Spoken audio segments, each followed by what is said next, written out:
Hola, hola, ¿cómo están? Estoy fijando comentario.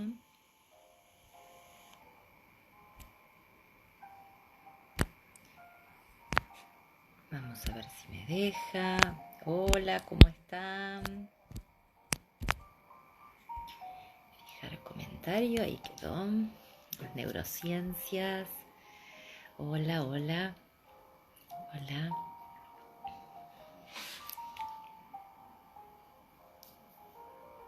Hola, hola, hola, hola. ¿Cómo están? Ya estoy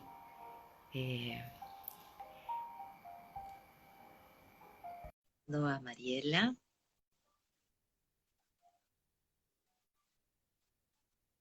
¿Cómo están? Hola, Hola, hola, ¿qué tal? ¿Cómo se escucha? hola, ¿cómo estás? ¿Cómo Bien, va? a ver, ¿se escucha bien? A ver qué nos cuentan. Está ahí medio lentita la conexión.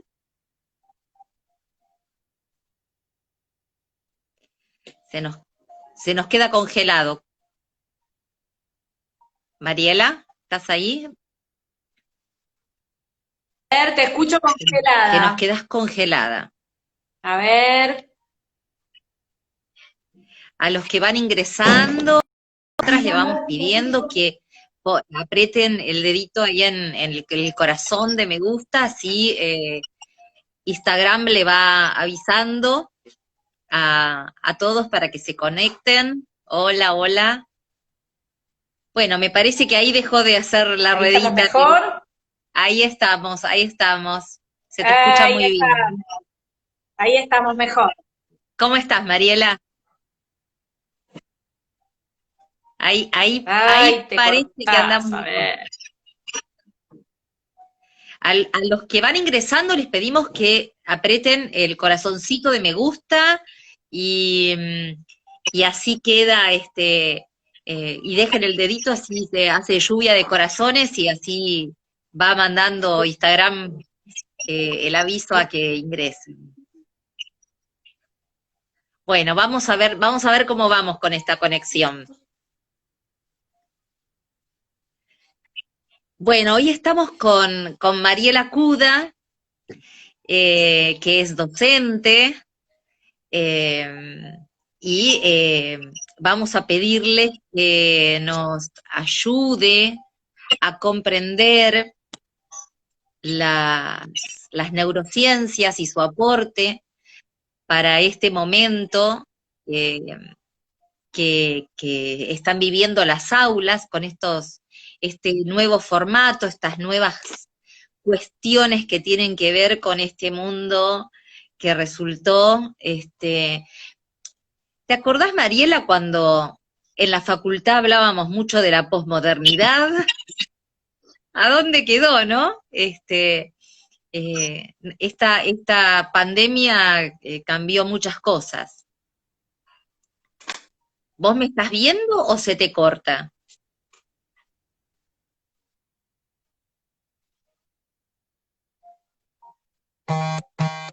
Parece que se le corta. Qué macana, qué macana, qué macana, qué macana.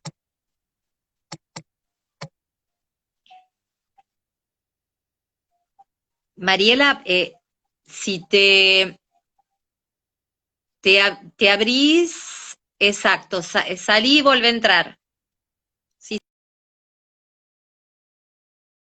les voy a contar un poco de Mariela, mientras vuelve. Mariela es asesora también, capacitadora, da talleres sobre neurodidáctica y neurociencias aplicadas a el aprendizaje basado en proyecto y bueno, entonces la idea era poder pensar hoy eh, cómo aprende el que aprende.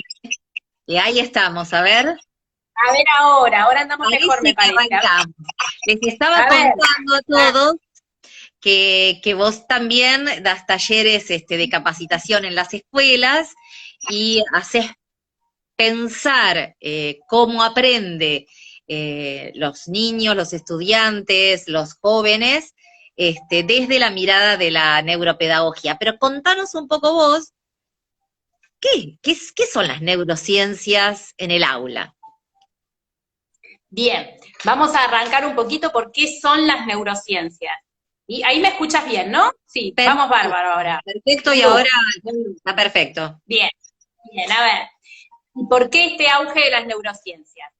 Las neurociencias son un conjunto de disciplinas que estudian el cerebro desde adentro, el cerebro y el cuerpo, porque paradójicamente las neurociencias vinieron a contarnos que en realidad no entendemos solo la mente, el cuerpo, las emociones. Esta mirada desde adentro del cerebro permitió un nuevo enfoque respecto de cómo aprendemos. Muchas de las cosas que hasta ahora venía diciendo el cognitivismo, el conductismo, respecto de cómo aprendemos, mirando el enfoque de la enseñanza y el aprendizaje desde afuera, ahora la neurociencia nos dio un enfoque desde adentro. ¿Por qué? Porque la nueva aparatología médica, el avance de la tecnología y de la ciencia en medicina, permitió ver el cerebro en acción. Entonces, a partir de ahí, es un enfoque más para enriquecer el conocimiento docente respecto de cómo aprendemos.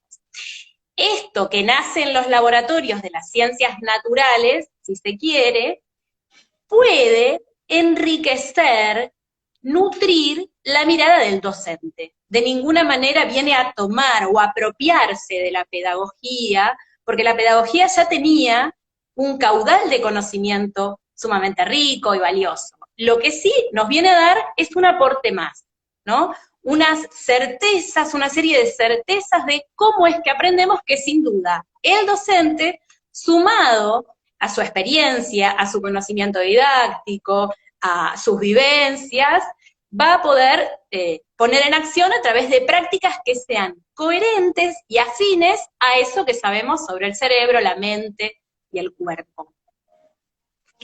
Bien, y vaya si es importante, ¿no? El que las ciencias hayan permitido ver en acción el cerebro mientras aprende. ¿Sería eso lo que vos me decís? Exactamente, exactamente. Que en realidad yo siempre, cuando empecé un poco a estudiar, te cuento un poquitito de esta infidencia, cuando hace muchos, muchos años arranqué, era directora en un colegio, estaba como vicedirectora, y llega, hace, calculo, más de 10 años, llega una circular diciendo que debíamos abordar el tema de las neurociencias. Yo provengo de las ciencias sociales, así que cuando escuché esto de lo neurocientífico, ya a mí me sonó a ciencias naturales, a conductismo, a biologicismo, Claro. con todos esos sesgos que a veces tenemos quienes estamos desde el otro lado también, ¿no? Y empecé a conocerlas desde ahí y terminé fascinada, porque como te decía antes, paradójicamente descubrí que desde el conocimiento de la neurociencia aprendimos que conocemos no solo con el cerebro, que no se trata solo de la razón, que la Ahí vamos. emoción tiene un lugar fundamental. Ahí vamos. No solo conocemos con el cerebro, ¿qué otras cuestiones hace que nosotros, los docentes, en las aulas y en estas nuevas aulas, a veces sincrónicas, pero a veces asincrónicas, podemos utilizar para que para poder llegar más a los chicos que no los tenemos cerca, en donde yo soy mucho mayor que vos, y en aquel momento decíamos la piel, ¿no? El contacto, uno respira al otro. Y la verdad que es que a la distancia es muy difícil, y sobre todo la educación a distancia es muy difícil en los chicos más chicos, en los niveles más pequeños. Y entonces, ¿qué pasa? ¿Qué otras cosas tenemos que trabajar para poder llegar a ellos? ¿Qué nos dice la neurociencia? Y A ver, Mariela Cura. se nos pone difícil, es cierto, desde la virtualidad, pero hay algunas cosas que podemos tener en cuenta para beneficiar o mejorar este contexto. Entre las cosas que nos dice la neurociencia, lo primero que nos dice es que hace falta el contacto sensorial. Hace falta la escucha, la vista, el tacto, ¿por qué no? El primer paso para aprender es el estímulo sensorial. La información entra a nuestro cerebro a través de los pares craneales y demás detalles que a mí me encantan, pero hoy no es demasiado importante destacarlos, entra a través de los sentidos. Entonces, este es un primer dato, ¿no? Ahora, una vez que ingresa a través de los sentidos, para que se pueda capitalizar esa información y la información se pueda convertir en saber, que ahí es un paso un poco más complejo, es preciso que la emocionalidad esté abierta. Es preciso que nuestro cerebro límbico, se llama, esta parte del cerebro que tiene que ver con lo emocional, diga sí, ¿no? Y para que esto ocurra, para que se disponga nuestros lóbulos prefrontales a aprender, a generar conexiones entre las neuronas y dar el sustento fisiológico del aprendizaje, antes el costado emocional de nuestro cerebro tiene que decir sí, tiene que habilitar las condiciones neurales para que ese aprendizaje se dé. Entonces, cuando, permitime que te diga esto, cuando yo les digo que los docentes tienen que no solo motivar, sino después lograr la implicación a lo largo del tiempo, tiene que ver ahí las neurociencias. Totalmente, porque vos lo que les estás diciendo, yo te lo digo de otra manera, lo que hay que hacer es permitir que se segreguen los neurotransmisores o los químicos que después van a permitir esta unión neuronal que genera el aprendizaje. Y esos químicos se liberan cuando hay emocionalidad positiva, contención afectiva y hay interés subjetivo, que es esto que vos decís, lo podríamos decir fácilmente como motivación. Antes de que apareciera la neurociencia ya hablábamos de significatividad lógica, psicológica y social, ¿no? Hablábamos de motivación, bien, entonces es cierto que el docente, para ser coherente con esto que nos dice la neurociencia, va a tener que darle un entorno cálido, contención, un entorno seguro, porque cuando sentimos miedo, también estamos yendo en detrimento de estas uniones neuronales. Lo que decimos es, si sentimos miedo, se segregan unos un neurotransmisor, que hace que el aprendizaje sea casi imposible, el verdadero aprendizaje, ¿no? Vamos a hablar de verdadero aprendizaje.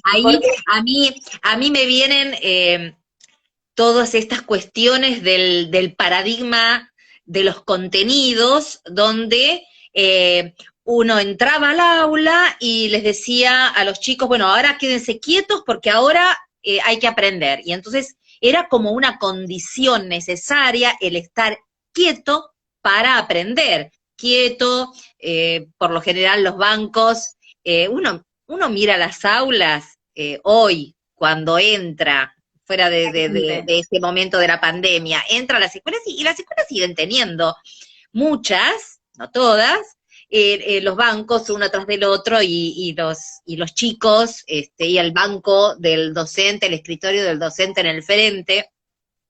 Entonces acá se juega esto, ¿no? Del paradigma de los contenidos versus el paradigma de la acción, ¿no? De esta cuestión de cómo las neurociencias entonces ahora nos dicen, bueno, sí.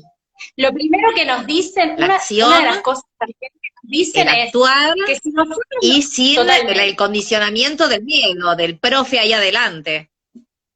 Bien, entonces, sin condicionamiento, sin generar miedo, generando empatía, porque además ahí se ha descubierto la función de las neuronas espejo, que son unas pequeñas células destinadas a copiar lo que el otro hace, lo que el otro siente, y a partir de ahí aprender. Entonces, el vínculo es fundamental, pero aparte es muy importante también, como bien decías antes, el movimiento corporal, porque nuestro cerebro no está creado para quedarnos quietos y aprender en la quietud. El ser humano aprendió en movimiento. Cuanto más vivencias físicas tengamos, más posibilidades de ingreso sensorial vamos a tener. Yo sé que esto se da de cara con el tipo de escuela que tenemos, que sin duda fue una escuela que sirvió y hizo crecer a las sociedades y a la educación de otros años. Hoy, teniendo este caudal, tendríamos que ver de a poquito cómo hacemos aulas de hoy en escuelas de ayer, como digo yo en un libro que si todo que está por sale bien salir. después de la pandemia, esté por salir, claro, quedó ahí trabado en la pandemia, sí, Bueno, pero es fundamental esto del movimiento.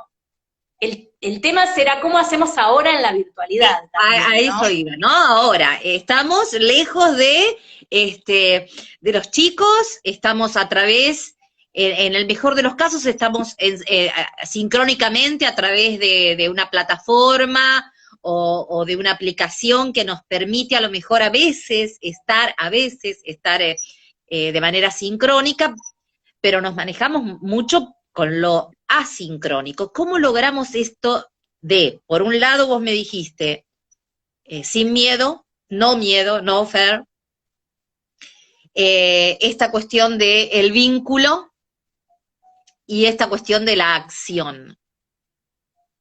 Bien. Vamos a ir para dar otros tips interesantes, a ver cómo podemos pensar esto. Otra cosa que la neurociencia nos dice, ¿no? En principio podríamos decir que el aprendizaje tiene un sustrato fisiológico, es decir, lo que ocurre en el cerebro cuando aprendemos es que se unen las neuronas entre sí. Se conectan a través de, entre otras cosas, estos neurotransmisores que dijimos. Si uno pudiera ver el cerebro desde adentro cuando está aprendiendo, lo que va a ver es conexión de neuronas, como si fuera un mapa conceptual, una red conceptual, ¿no? Ahora, esta construcción no se da de manera como si fuera un todo o nada, no se da de manera compacta. Para que realmente haya un aprendizaje y se establezcan estas conexiones neuronales, y esas conexiones neuronales queden en el tiempo, queden en la memoria, tendríamos que pensar que hay como 3 etapas, y estas 3 etapas van a ser muy importantes a la hora de diseñar nuestras clases virtuales. Estas 3 etapas podríamos decir, hay un primer momento, como decíamos antes, en que ingresa la información, ¿no? Es un primer momento donde, a través de los sentidos, un estímulo creativo, novedoso, atractivo, puede hacer que ingrese esa información a nuestro cerebro. Pero bien sabemos que la escuela no es para informar, la escuela es para formar. Y es ahí donde aparece el segundo paso, ¿no? Porque una cosa es, entra la información al cerebro, pero esta nueva información se tiene que conectar con esas viejas estructuras, viejas entre comillas, que ya tenemos en nuestra mente, ¿no?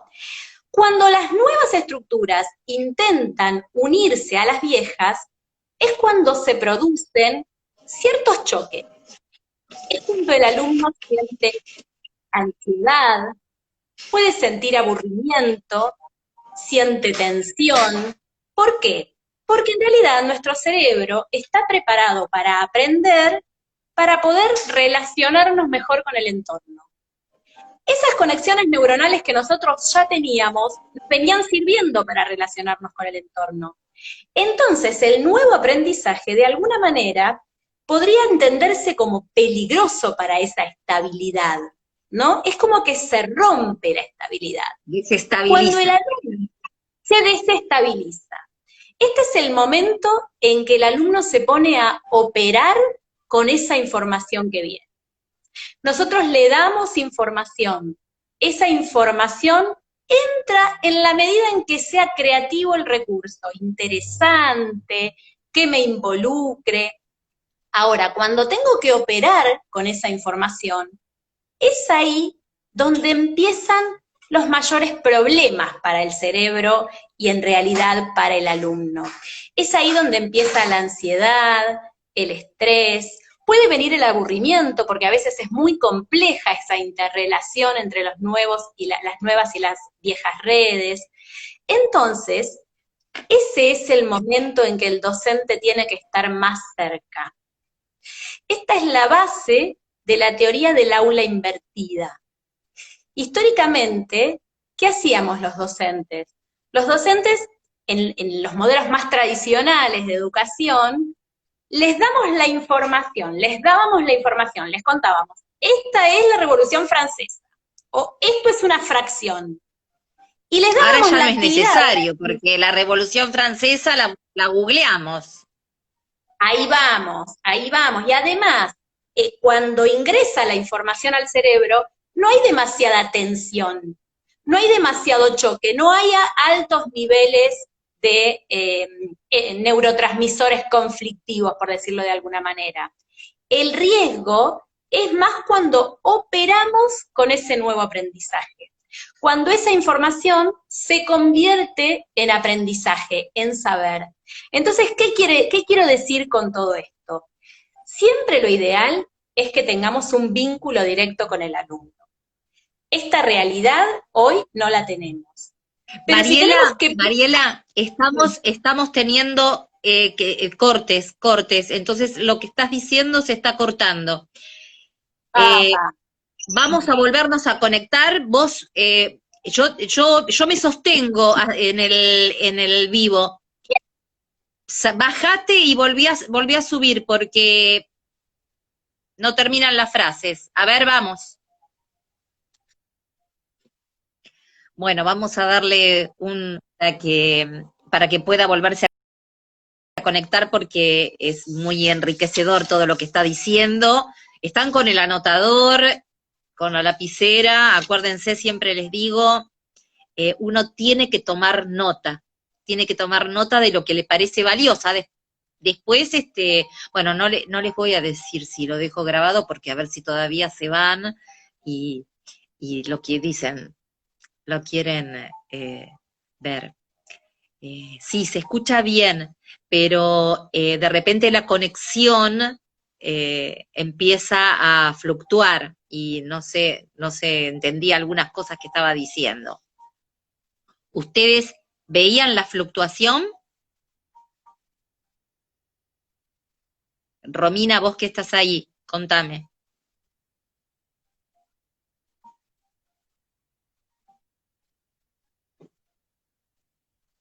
Bueno, y lo que me parece importante lo que está diciendo es que desde las neurociencias nos está mostrando, bien, bárbaro. Lo que me parece importante es que lo que las neurociencias están mostrando es esto que yo siempre les insisto sobre el paradigma de los contenidos versus el paradigma de la acción. Y ahora, desde otro lugar, desde las neurociencias, hola Mariela, vamos, te envío la invitación. Ahí vamos, ahí vamos.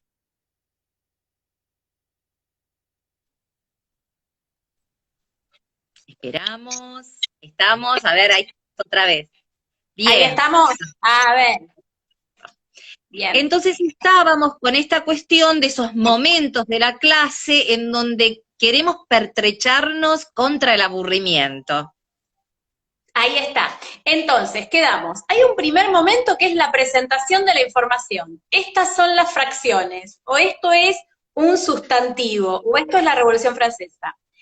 Ese momento, en contra de lo que solemos pensar, no es tan imprescindible el encuentro alumno-docente. No estoy diciendo que no sea bueno, que no sea beneficioso, digo, en este momento, si tenemos que priorizar un momento, ya sea para la virtualidad sincrónica o cuando vuelvan estas clases duales, cuando tengamos que elegir entre virtualidad y presencialidad, dejar los momentos presenciales o los momentos de la virtualidad sincrónica para ese segundo momento, no para la información, sino para ese momento en que le damos la actividad al alumno, cuando el alumno empieza a operar con esa información, cuando empieza a hacer conexiones, cuando empieza a aplicar ese conocimiento. Y uno podría decir, que en realidad ya lo dijiste vos, ¿y cómo le doy esa información? ¿Cómo le cuento qué es una fracción? ¿Cómo le cuento qué pasó en la Revolución Francesa? para esa información es cuando, si tengo que elegir, no hace falta tanta presencialidad y no hace falta la virtualidad sincrónica que me da el Zoom o que me da el Meet. Bien podría o darle un video que ya esté publicado, o un texto que ya esté publicado, o generarlo yo, ¿no? A través de un WhatsApp, si no tengo la posibilidad de grabarme en un Zoom, sino ese otro truquito maravilloso que es ahora prácticamente todos los docentes que tenemos acceso a la tecnología, en este caso, obviamente, disponemos de Zoom. Si nosotros grabamos una clase Zoom estando solos, podríamos hacer un PowerPoint o usar imágenes que ya estén colgadas en la red y nos grabamos dando esta explicación de información. Y esto sí se lo podemos mandar al alumno de manera asincrónica. Para después, en el encuentro. Y hay muchísimos recursos, además, para grabarnos mientras hablamos y a su vez mostrando la pantalla en el celular. Yo lo hice hace un ratito contando sobre una serie de Netflix que me parece valiosa para para sacar tópicos para el aprendizaje basado en proyectos y lo interdisciplinar. Y me grabé al mismo tiempo que lo contaba, y no mostrándome, porque a veces el docente le cuesta mostrarse a lo mejor. Sí, ahora ya están acostumbrados, pero a veces es más importante lo que se dice y lo que se muestra que el rostro, dependiendo también de los niveles educativos. Lo visual. Claro. Entonces, bueno, en esto, tener presente que la mayor complejidad del aprendizaje, también a nivel cognitivo, a nivel neuronal, no está en este primer momento del aprendizaje. En este primer momento lo que tenemos que lograr es atención. Y la verdad es que la tecnología es una excelente herramienta para priorizar la atención. ¿Va a estar faltando el vínculo? Sí, por supuesto. Hablo en caso de que no se pueda hacer este vínculo ideal que es la presencialidad. Porque si algo también nos dicen las neurociencias es que es fundamental para el aprendizaje la presencialidad. El vínculo es fundamental, por esto que te decía, del aspecto emocional, por la función de las neuronas espejo, ¿sí? Por la contención y demás. Bien, bien. Y yo acá, agregando lo que vos estabas diciendo, yo estaba en tu perfil de LinkedIn, y entonces vos hace 2 días posteaste, ¿no? Algo que me pareció muy gráfico. Vos escribiste, ¿te acordás cuando creíamos que solo es posible pensar en palabras? ¿No? Y esto es muy fuerte, ¿no? Porque vos decís, hoy la ciencia demostró que el ingreso y egreso de información pueden hacerse en imágenes, en movimientos, en música. Qué importante entonces en esto, y a ver cuál es la visión de las neurociencias, de lo interdisciplinar, de que los docentes trabajen a lo mejor un mismo tópico desde distintos lugares, pero interrelacionándose.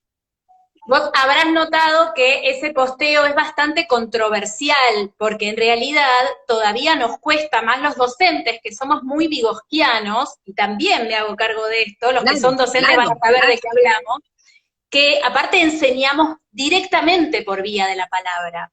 No obstante, uno de los hallazgos fundamentales, no sé si fundamentales, pero sumamente interesantes de las últimas décadas, tienen que ver con esto, con demostrar que no solo pensamos en términos de palabras. ¿Qué quiero decir con esto? Si bien las conexiones y las abstracciones, y esto es fundamental, las abstracciones más interesantes en relación a nuestra cultura, que es una cultura de la comunicación. Es el lenguaje.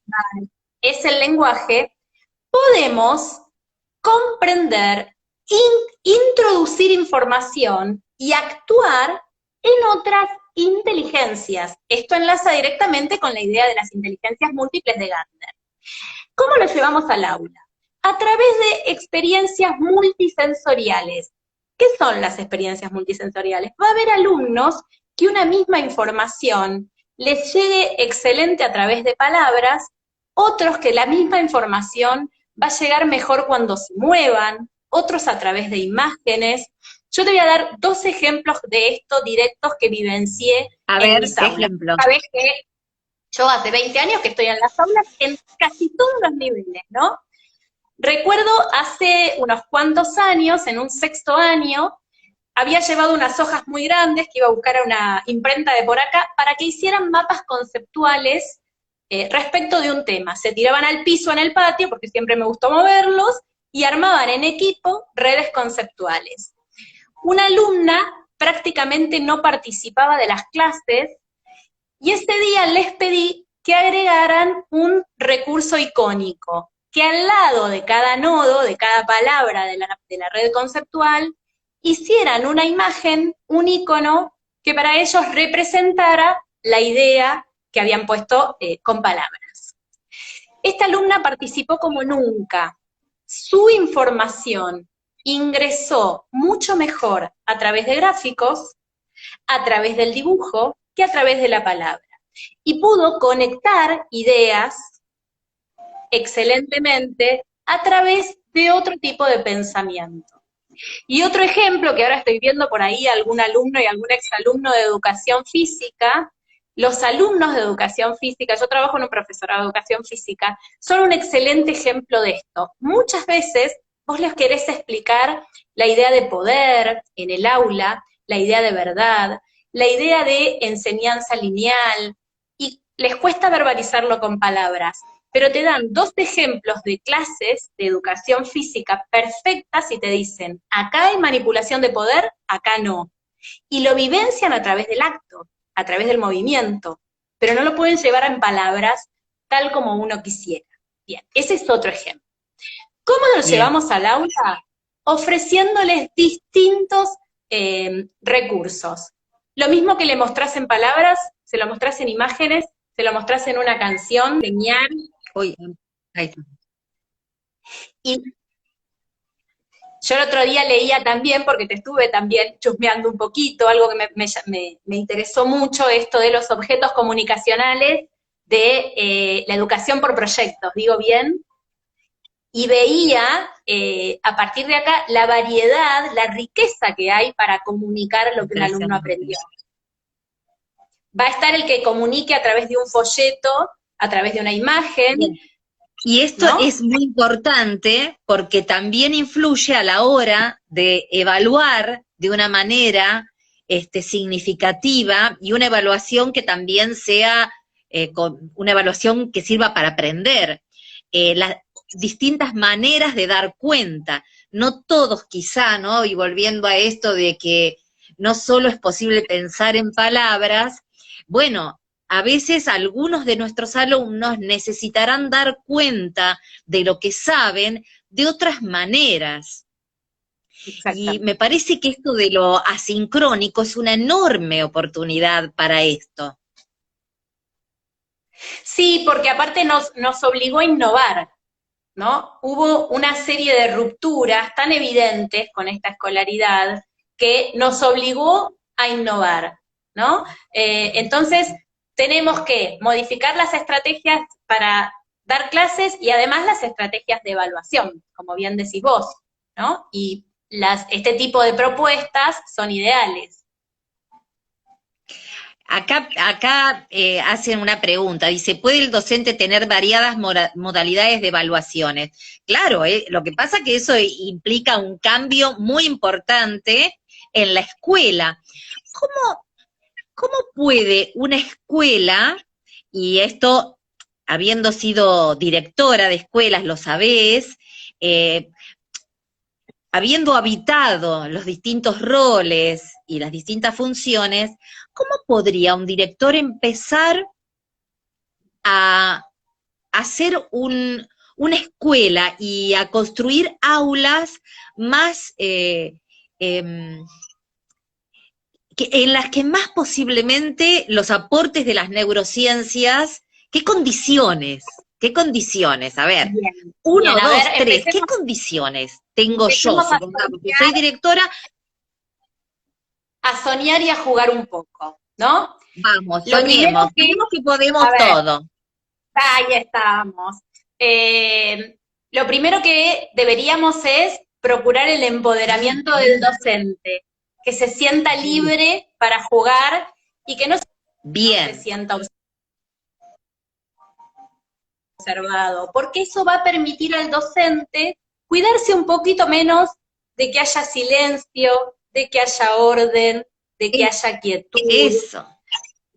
La neurociencia probó que ni silencio, ni quietud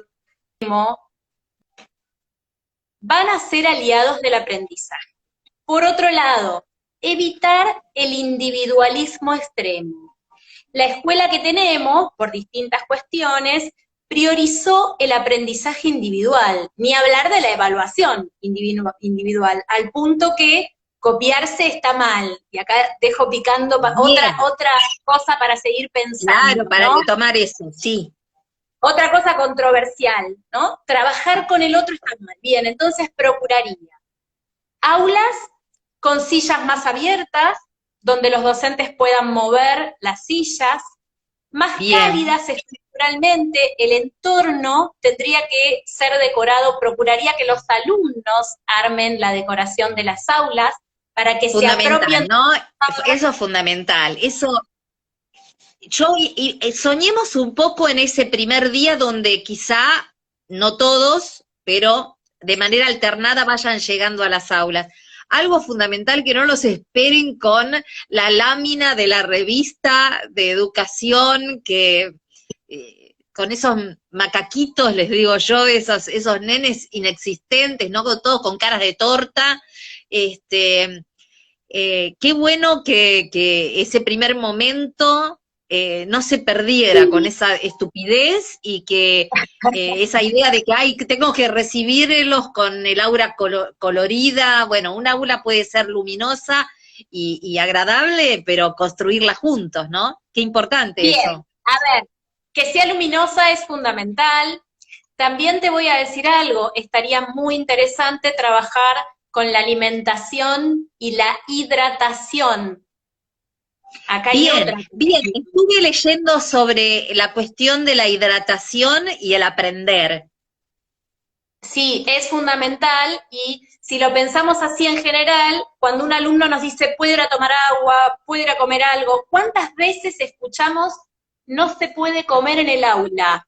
Y acá también dejo picando para seguir aprendiendo, ¿no? Para seguir pensando juntos, porque en realidad Sí, no y qué podemos comer, llegar, ¿no? claro, Es una ¿qué comer? oportunidad maravillosa.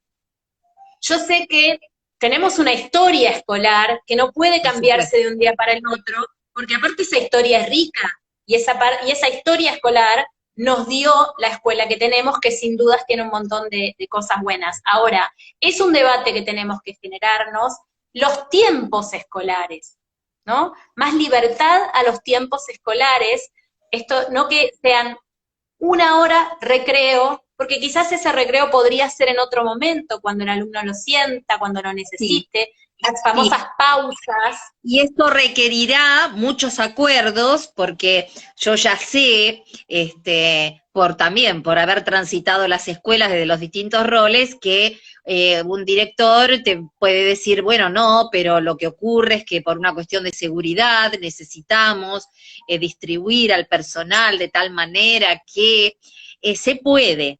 Claro, implica juntarse y realizar acuerdos, y qué buena oportunidad esta para pensar los formatos de los horarios, ¿no?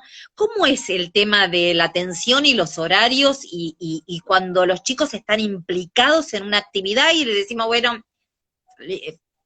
tocó el timbre del recreo, salimos todos? No, ninguno puede quedar en clase. Bien, voy a agregar una cosita más a este sueño que nos permitimos, y vuelvo al tema de los horarios, porque soñamos. vos dijiste esto de la seguridad. Bien, sin duda es un tema, como exdirectora lo sé, ¿no? Y es un tema también importante, tangible en la escuela. Ahora, sumaría trabajar con educación emocional de modo tal que le vayamos de a poquito dando esa autonomía al alumno para que sepa qué puede y qué no puede hacer, independientemente de las restricciones. Y Es que lo todo que un no trabajo. puede, que sepa por qué. Exactamente, pero hay Y que todo lo un que no trabajo. pueda, que sepa por qué, digo. Exactamente, y que sea también una elección de él en su crecimiento emocional, saber por qué. Pero bueno, eso es más largo, ¿no? Ahora, hablábamos de los tiempos. Es sabido ya que nadie puede prestar atención más de 15 minutos, ¿no? Mucho menos atención continua. Sin duda la gente que nos está escuchando ya se fue y vino varias veces. Y como esto se cortó y nos reímos y cambiamos y aparecimos, la atención volvió. Lo mismo pasa con el alumno. Ahora, a medida que van siendo más chicos, más cortos son los plazos de atención. Entonces, ¿esto quiere decir que el alumno no puede estar una hora haciendo una clase? No, sí puede. Lo que no puede es una hora haciendo lo mismo. La clase, exacto. El profesor hablando y el alumno escuchando, eso es algo como vos antes decías, ya no hace falta. Eso está en YouTube. Claro, porque vos fíjate cómo los chicos, y los jóvenes y los adultos también, nosotros, nos pasamos a veces horas frente a una pantalla, pero ¿qué ocurre? Con los continuos hipervínculos, en realidad estamos cambiando de tarea, no estamos Aparte, haciendo siempre lo mismo. Y es es una una gran cita. competencia, ¿no? Es una gran competencia, digo, para los docentes, las pantallas, por esta cuestión, ¿no? Que ahí hay autonomía. Me pongo a navegar y voy de un lado al otro, yo estoy mirando para acá porque es donde tengo la computadora, y me pongo a navegar y entro por un lado y terminé lejos. Varias cosas, porque a veces me dicen, bueno, pero un chico puede estar una hora jugando en la computadora y después no puede estar una hora atendiendo al docente. Varias cosas. Primero, esa computadora le ofrece al chico motivación intrínseca. La motivación viene de él. Muchas veces, y esta es otra de las cosas que tendríamos que cambiar, la motivación de la escuela es extrínseca. Los motivamos por una imposición de un aprendizaje y en el peor de los casos la motivación extrínseca viene de la nota, otra cosa que se rompió este año, ¿no? Claro. Fundamental esto. Entonces, no es lo mismo. Y por otro bueno, lado, fue una maravillosa oportunidad esa. es una maravillosa oportunidad, otro tema también para otro encuentro, evaluación y retroalimentación, sin duda. Pero por otro lado, también no es lo mismo atender algo para entretenerme que atender algo para aprender. El aprendizaje implica un desgaste energético, implica involucrar los lóbulos prefrontales, las famosas, y ahora tiro otra de los temas que van a quedar picando, que son las famosas funciones ejecutivas, en lo que la escuela va a tener que trabajar cada vez más, ya no tanto la función cognitiva como la función ejecutiva. Yo me toco acá cada vez que digo funciones ejecutivas, porque si las tuviéramos que localizar, están en los lóbulos prefrontales. Exactamente. Bien. ¿Qué es esto de funciones ejecutivas? Es la capacidad de atender intencionalmente, no atender a lo que me llamó la atención. Pongo la voluntad porque tengo que atender, ¿no? La capacidad de retrasar la gratificación, y acá está la gestión emocional, esto de decir, bueno, puedo divertirme, puedo pensar en otra cosa, pero tengo que estar acá para aprender, esa es una función ejecutiva del cerebro, y la otra fundamental para el mundo que vivimos, la flexibilidad cognitiva, la capacidad de ir buscando nuevas estrategias. Estas tres cosas que te mencioné, que son las funciones ejecutivas, se aprenden, pero desgastan mucha energía. Y cuando yo miro un videíto o una película, no las pongo en juego como cuando me pongo a aprender y escucho al docente. Claro. Otro tema también interesante, ¿no? Por eso, estos tiempos tienen que ser 15 minutos. 15 minutos y yo les diría a pararse, a reír también, tiramos ahí. Bien, esos momentos, ¿no? De Sí, sí, es fundamental la Esto risa también también. se puede hacer a través de una clase por Meet o por Zoom también, ¿no? Este momento de, bueno, a ver, paremos y, no sé, hagamos aunque sea algunas morisquetas con la cara, con las manos, o rápidamente, no sé, aunque sea mover la cara y los Son, dedos, las manos, ¿sabes? los Ada, que yo hombros. muchas veces veo, a veces se ven en las clases de Zoom, el docente le manda el recurso para que el alumno se informe, y cuando se abra el Zoom, el docente, con la mejor de las intenciones, dice, ¿qué dudas tienen? Y acá tenemos un problema, porque el alumno que es capaz de descubrir qué dudas tuvo solo con la información y que tiene la autonomía emocional y esto que te decía, las funciones ejecutivas para decir, yo no entendí la diferencia entre cociente y subtraendo, por decirte una burrada, el alumno que te puede decir esto no es el que necesita, Claro, porque claro, ese es el que va a totalmente, tener totalmente. Es la fácil ser autonomía. docente con esos chicos, claro. El Entonces, desafío son los otros. ¿qué les propongo al docente? Ya arrancar el Zoom con una propuesta que lo motive, que lo haga operar con lo que informó. Sería, por ejemplo, a ver, veníamos hablando, hablamos de las fracciones. Si yo les mandé un archivo contándole qué es una fracción, abrir el Zoom con un fraccioname tu día, o fraccioname contame cómo es la fracción de tu corazón, el cariño por mis amigos, el cariño por mi familia, involucrarlo a la acción, y que frente a frente, en esa clase sincrónica, yo lo veo actuar, lo veo haciendo, porque es ahí cuando van a empezar los Bien, conflictos de bien. aprendizaje, ¿no? Abrir el Zoom con una propuesta, ¿no? No con que el docente no abra el Zoom para exponer, que abra Sí, a exacto, interpelar. porque de hecho te habrá pasado que muchos docentes se quejaban que los que asisten a sus clases de Zoom no quieren ni encender la cámara.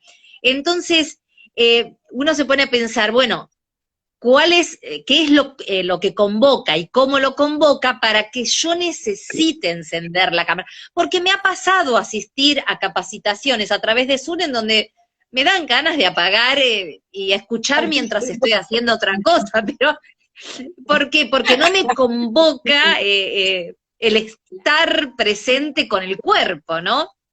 Claro, Al claro. margen de otras cuestiones que pueden pasar atrás de eso. Eh, Nos quedan 10 minutos.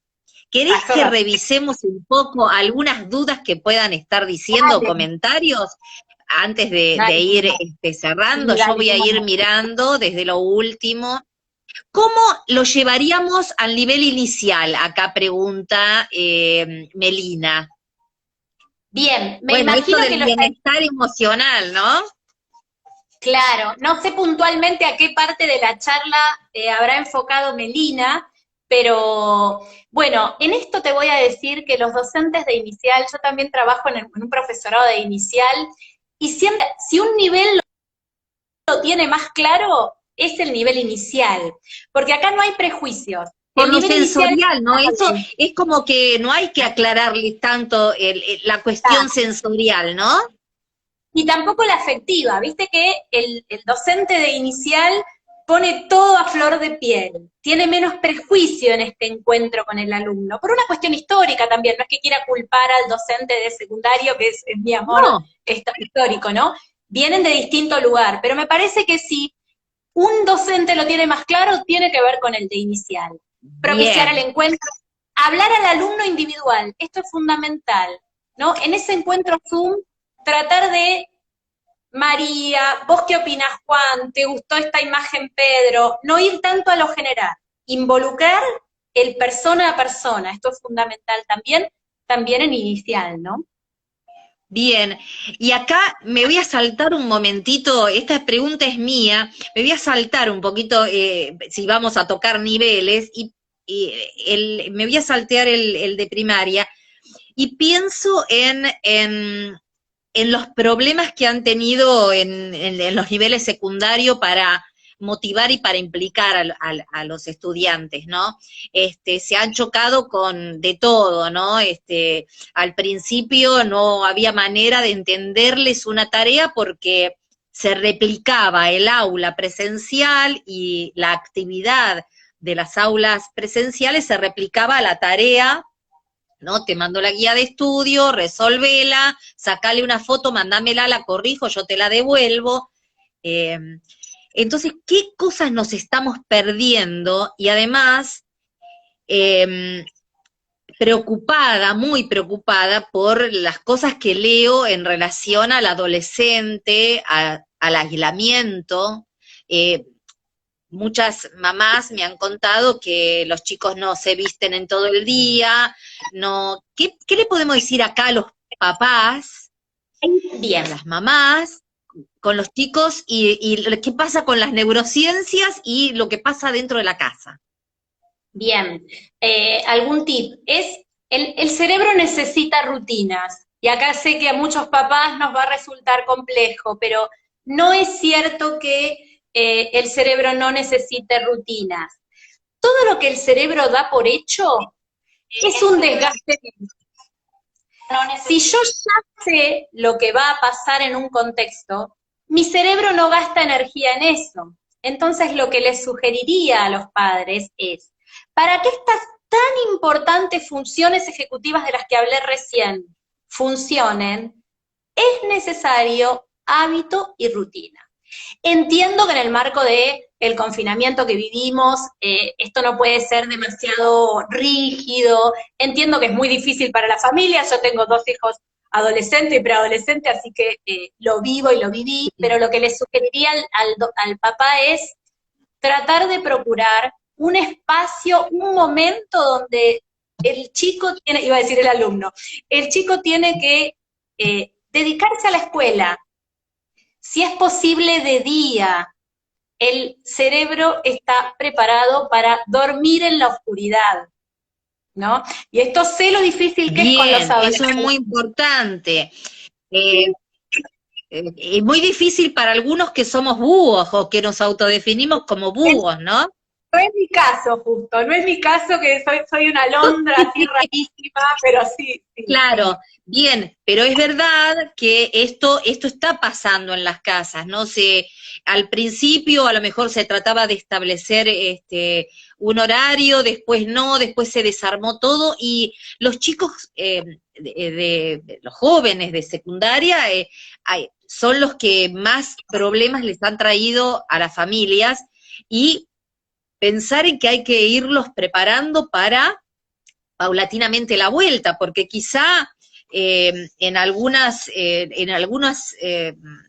lugares de la República Argentina y en otros lugares que nos están escuchando, quizá empiece a volverse a clase, porque las características, porque por la fase de este confinamiento en donde estamos, yo observo en el lugar donde estoy, el intendente estaba ya visitando escuelas, porque bueno, estoy en una zona en donde estamos en fase 5, pero eh, quizá esto no ocurra en lo inmediato en AMBA, pero hay que empezar a pensar en estos adolescentes, cómo los volvemos otra vez, y bueno, esto del bienestar emocional que vos marcabas, tiene que partir desde la casa, hay que darles una mano ahí a los docentes. sin ¿Y los docentes duda. cómo pueden ayudar a las familias ahí? Para mí acá en el docente es igual, bueno, secundaria siempre. Yo siento que secundaria nos debemos un debate, ¿no? En realidad no lo digo yo, todos los educadores, los estudiosos de esto sabemos que de todos los niveles secundaria es el que requiere un trabajo rápido, urgente, un replanteo de estas segmentaciones disciplinares que tenemos de tiempos, espacios, docentes, ¿no? Pero más allá de eso, me parece que para el docente hoy es fundamental seleccionar contenidos Bien, que tengan bien. especial ¿Qué es lo sentido. importante? Exactamente. Hacer un recorte curricular de contenidos con sentido, contenidos que no estén pensados para la memorización, sino para el desarrollo de habilidades cognitivas, como el establecimiento de conexiones, el análisis de ideas, la aplicación de miradas desde uno y del otro, analizar profundamente qué no puede perderse este chico de mi materia. Esto es fundamental. Bien, que es fundamental porque qué contenidos voy a impartir que realmente sirvan. Yo daba un ejemplo, la otra vez en una entrevista, daba un ejemplo muy concreto, o sea, ¿realmente es necesario que en tercer grado estén machacando con el orden alfabético de las letras? ¿Y hasta qué punto sirve para la vida hoy? Hoy. Y te doy un elemento más que quizás acá esté la clave, más que qué contenidos, la pregunta es qué competencias, qué capacidades yo puedo contribuir desde mi espacio curricular a que estas chicas y estos chicos desarrollen. Ahí va a estar la clave, porque también si el recorte lo quiero hacer en base a los contenidos, voy a estar desesperado por llegar y sentar las bases de los contenidos que siguen, ¿no? Esta cuestión de desarrollar habilidades para la vida y no para la institución escuela, para ser buen alumno. Y acá sería otro debate, ¿no? ¿Qué es ser buen alumno? Nos quedan 2 minutos. Quiero que te explayes en lo que quieras. Mirá, por ahí vi una pregunta que quisiera cerrar porque alguien preguntó cuál es la tercera etapa. Y esto quedó claro.